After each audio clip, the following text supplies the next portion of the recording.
Assalamualaikum warahmatullahi wabarakatuh. Kali ini kita akan membahas tentang Isra dan Mi'raj yang sering dianggap sebagai mukjizat Nabi.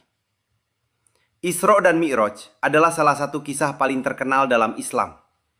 Diceritakan bahwa Muhammad melakukan perjalanan malam dari Masjidil Haram ke Masjid Al-Aqsa, Isra.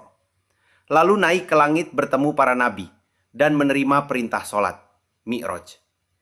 Sekarang pertanyaannya, ini fakta atau dongeng? Kalau kita pakai kacamata iman, maka ini adalah mukjizat. Sesuatu yang memang tidak tunduk pada hukum fisika biasa. Dalam logika keimanan, mukjizat justru berarti melampaui rasio. Tapi, kalau kita pakai kacamata rasional, disinilah diskusinya jadi menarik. Perjalanan dalam satu malam dari Mekah ke Yerusalem, lalu naik ke langit, bertemu nabi-nabi, melihat surga dan neraka. Secara sains modern, ini tidak bisa diverifikasi. Tidak ada bukti empiris yang bisa diuji ulang. Maka posisi jujurnya begini. Isra Mi'raj bukan wilayah sains, tapi wilayah kepercayaan. Sebagian ulama bahkan berbeda pendapat. Apakah itu perjalanan fisik atau pengalaman spiritual? Dan itu penting. Karena kalau dipahami secara simbolik, Isra Mi'raj bisa dilihat sebagai perjalanan kesadaran, bukan perjalanan tubuh.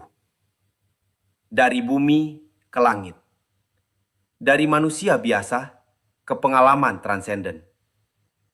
Dan menariknya, hampir semua agama besar punya kisah naik ke langit versi mereka sendiri. Jadi, dongeng? Tidak sesederhana itu. Bagi yang beriman, itu kebenaran ilahi. Bagi yang skeptis, itu narasi religius yang tidak bisa dibuktikan. Yang jadi masalah bukan ceritanya, tapi ketika cerita itu dipaksakan harus masuk ke ranah sains. Karena iman dan sains punya wilayah masing-masing. Dan kedewasaan berpikir adalah tahu kapan harus percaya dan kapan harus mempertanyakan. Wassalamualaikum warahmatullahi wabarakatuh.